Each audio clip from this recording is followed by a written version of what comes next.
Da je živa pevačica Ksenija Pajčin, protekle subote proslavila bi rođendan. Ipak njeni bliski prijatelji i rodbina okupili su se tim povodom na beogradskom Novom groblju.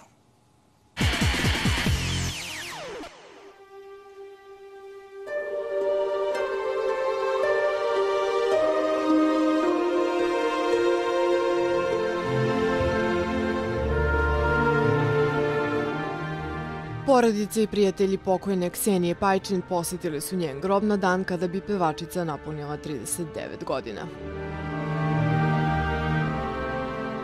Praznine i bol koje je ostavila za sobom ne prolaze od trenutka kada je 2010. godine tragično nastradala, a tišinu na Novom groblju parali su samo jeci i onih kojima nedostaje u svakom trenutku.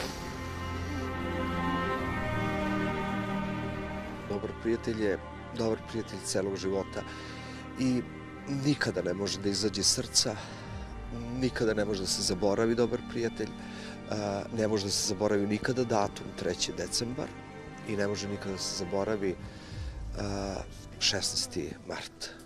S bolom borim se, nedostaješ mi sad, kako je bez tebe prazan ovaj grad. Jedan od njenih najvernijih prijatelja, pevač Danijel Alibabić, na svojevrstan način obeležio je ovaj datum i emotivnom baladom Pesma za Kseniju, koju su tog dana čuli i njeni najbliži. Ja sam negdje uvijek govorio i govorit ću dok ja dišem, postojeće i ona.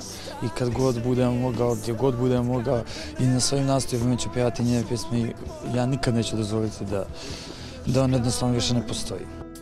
S bolom borim se, nedostaješ mi sad, kako je bez tebe prazan ovaj grad.